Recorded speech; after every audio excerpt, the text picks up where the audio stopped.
श्री शिवाय नमस्तुभ्यम। हर हर महादेव। जय भोलेनाथ। जय बाबा बैद्यनाथ। भीतिया भागलपुर संगम में आपका स्वागत है। इस बार आषाढ़ मास के शनिवार के दिन पीपल वृक्ष में जल अर्पित करने का अचूक उपाय परम पूज्य प्रदीप मिश्रा जी बताते हैं। इस उपाय से आपके सारे कार्य की सिद्धि प्राप्त होगी और मनवांछित फल की भी प्राप्ति होगी।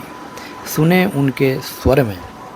शनिवार के दिन जो पीपल के वृक्ष में सरसों के तेल का दीप लगाता है उसको शनि कभी परेशान नहीं करता। एक बात हमेशा ध्यान रखिएगा, मान लो अगर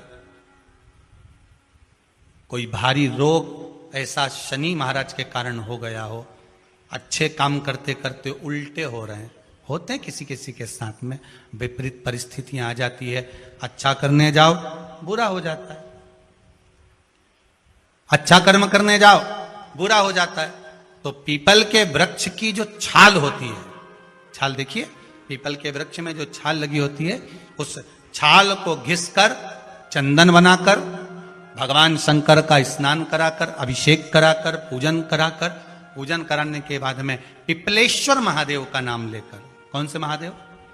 पिपलेश्वर महादेव का नाम लेकर वो जो घिसी हुई छाल होती है उस छाल का तिलक भगवान शंकर को लगा लो और उसी का थोड़ा सा भाग अपने कंठ पर, मस्तक पर लगाना प्रारंभ कर दो। धीरे धीरे जो विपरीत दशा है वो सुधरना प्रारंभ हो जाती है। पर नाम याद रखना, पिपलेश्वर, जम के बोलिए, पिपलेश्वर महादेव भगवान शंकर का एक अवतार है, पिपलाद अवतार। पिपलाद अवतार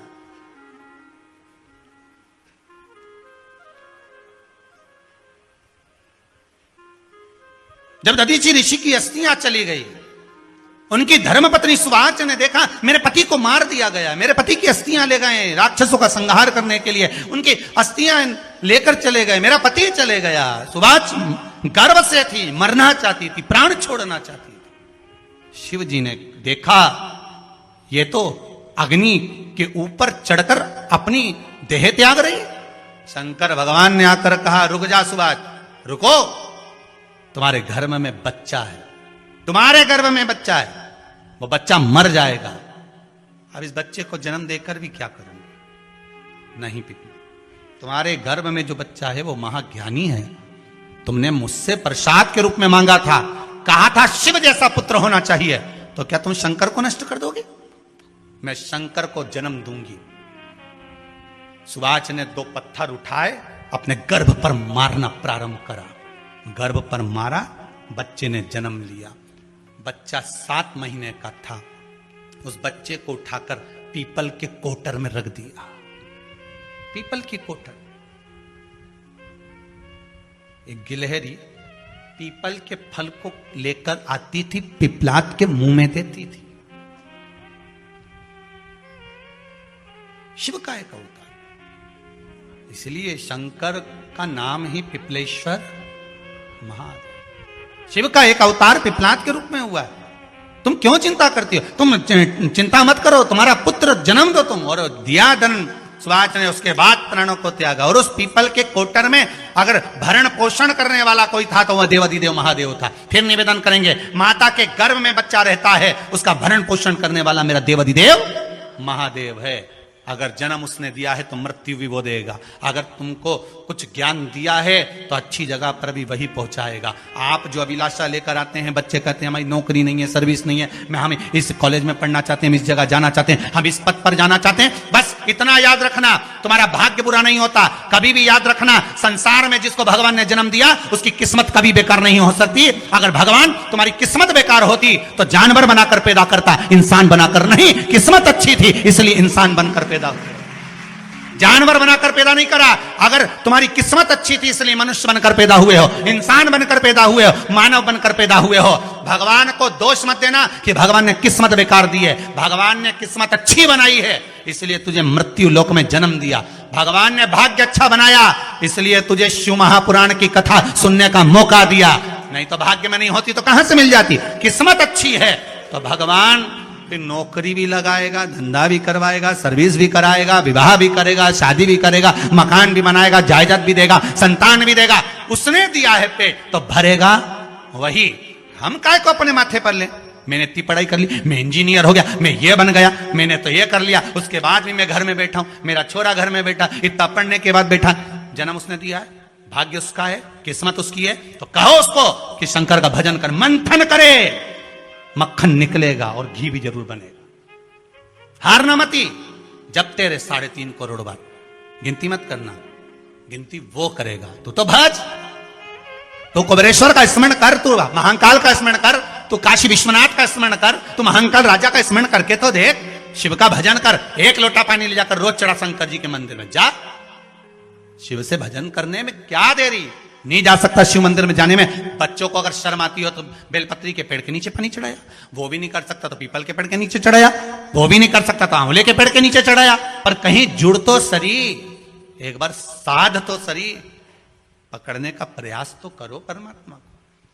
तुम भगवान को एक बार पकड़ लो, फिर परमात्मा नहीं छोड़ता। पूतना ने एक बार गोदी में लेके दूध पिलाया था, बाद में पूतना कह रही थी छोड़ दे छोड़ दे छोड़ दे, आकाश में उड़ गई, छोड़ दे छोड़ दे। भगवान के आई काय को मौसी, काय को आई, और आई है तो दूध पिलाया है तो फर्ज तो अदा करूंगा, ऐसे थोड़ी नहीं छोड़ दूंगा। तुम भगवान को 1 लोटा पानी चढ़ा दोगे, भगवान को दूध चढ़ा दोगे तो भगवान ऐसे ही छोड़ देगा क्या? पकड़ लेगा, छोड़ेगा ही नहीं। फिर तुम कहोगे भगवान छोड़ दे, भगवान छोड़ दे। कहां कथा का रस लग गया लोगों को। अब दुनिया के लोग सोचते हैं अब मैं कथा भी नहीं सुनूंगा, मैं घर में काम करूं, दुकान में काम करूं कि कथा सुनूं। पर रात्रि के जैसे ही मोबाइल खोल के बैठा, आज देखो महाराज ने क्या क्या बोला, तुरंत लगा रस। कितना भी अगर कोई वास्तु दोष बता दिया, पितृ दोष बता दिया, कालसर्प दोष बता दिया, कितना भी अगर कोई दोष बता दे, तो पीपल का जो जल वृक्ष में से झड़ता है, कभी कभी आप उसके नीचे हाथ रखकर देखना, थाली रखकर देखना, उसमें पत्थर पर देखना, तो वहां पर भी पानी के निशान आपको मिलेंगे, बूंद के निशान मिलेंगे।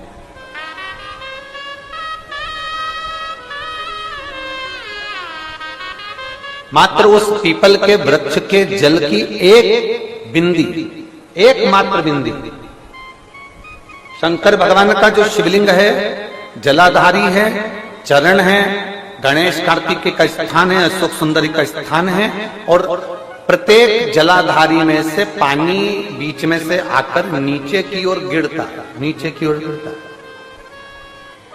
आप लोगों के स्मरण में हमने पहले भी बताया कि राइट में किसका स्थान है? गणेश जी का, लेफ्ट में कार्तिक के, बीच में अशोक सुंदरी। ये क्या है?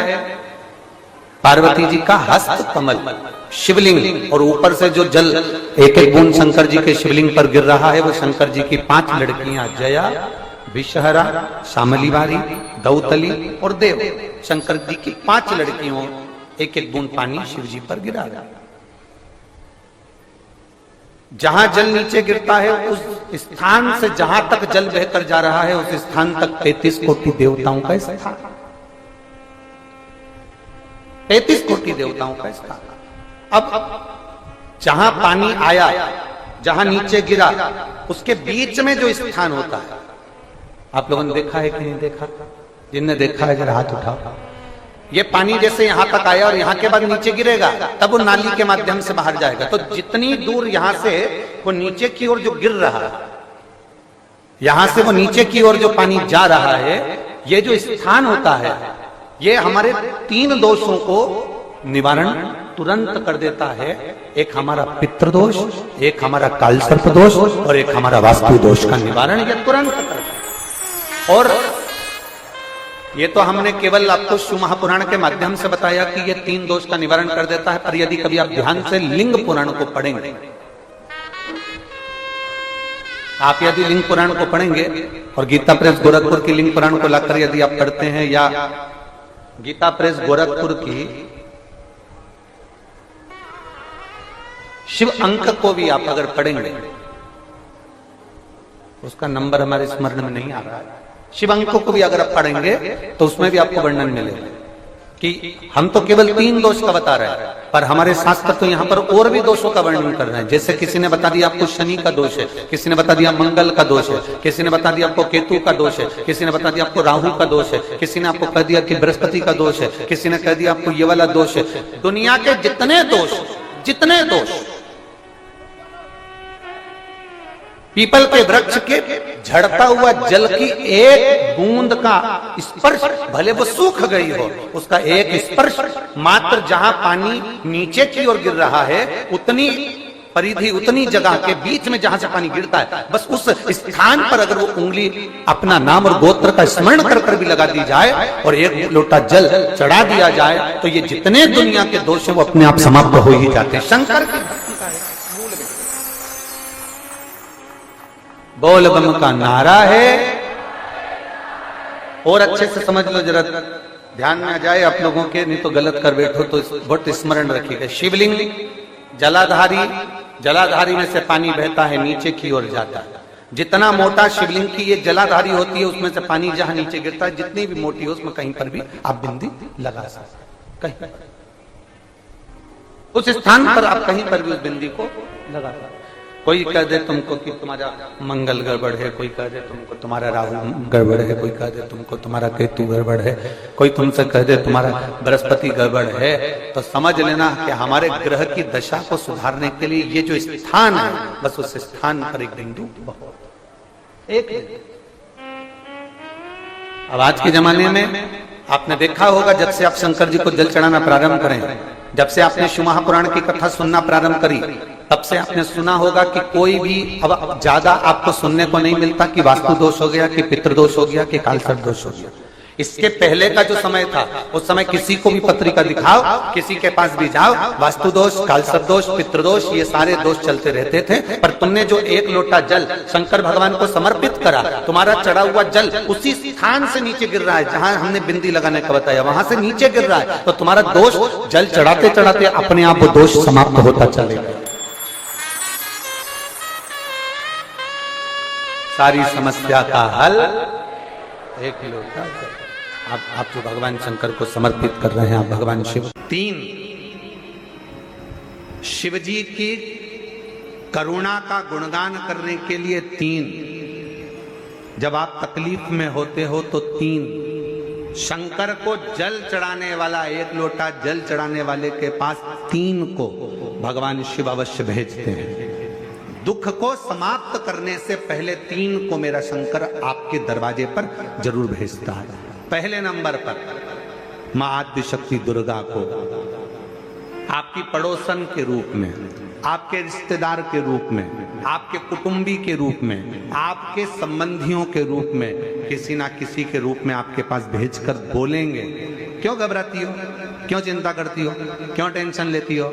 मैंने सुना है कथा में बाबा ने ये बताया था, एक काम कर, एक बेलपत्र, एक दुर्वा लेकर जा, बताएगी, आएगी, बैठेगी, सुंदर, उस दिन उसका चेहरा देखोगे आप, तो आपको लगेगा ये मेरी पड़ोसन नहीं हो सकती। उसका चेहरा देखोगे तो आपको लगेगा ये मेरी देवरानी नहीं, ये मेरी जेठानी नहीं, ये मेरी ननंद नहीं, ये मेरा रिश्तेदार नहीं। आज इसका चेहरा कुछ और बोल रहा होगा। जब दुख की घड़ी होगी तब कोई तुम्हारे नजदीक में आकर कहेगा, धीरे से, सामने नहीं आएगा तो सुंदर स्वरूप धारण कर कर स्वप्न में आकर कहेगा। ऐसा लगेगा कोई तुम्हें जगा कर कह रहा है कि तू घबराना मती, तू ये कर लेना, समझ लेना मेरे बाबा ने अपनी अर्धांगिनी पार्वती को तुम्हारे पास भेज दिया,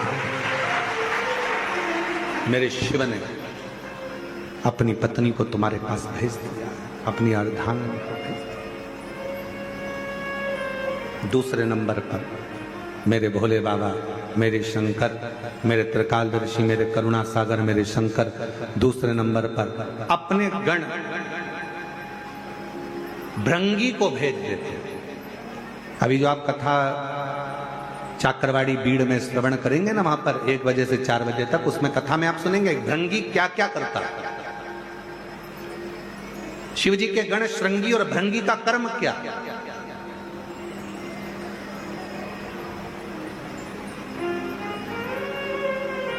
श्रृंगी शिव से दूर नहीं होता और भृंगी शिव जी की आज्ञा पाकर शंकर के भक्त के पास जाकर बैठता है। शिव जी अपने दूसरे पात्र को भेजते हैं भृंगी को। जब आप चक्रवाड़ी बीड़ में 8 तारीख से 14 जून तक, 8 जून से 14 जून तक कथा सुनेंगे 1 बजे से 4 बजे तक, तो उसमें भृंगी के चरित्र का स्मरण करेंगे। भृंगी दूसरे नंबर पर जाता है। उसका काम क्या है? भृंगी का कर्म क्या है? तो कहा भृंगी कभी भी सामने अपने प्रतिबिंब से नहीं आता, किसी का स्वरूप धर कर नहीं आता।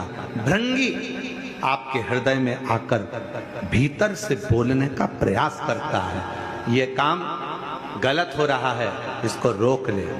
तेरा मन से अंदर से बोलने का प्रयास करेगा, एक काम कर, तू वहां चले जाए, ऐसा हो सकता है, तू ऐसा कर ले, तू वैसा कर ले। वो बताने का प्रयास करेगा, वो आपको ले जाने का प्रयास करेगा, उस तक ले जाने का प्रयास करेगा कि ये कर्म कर ले, ये कर्म कर। भृंगी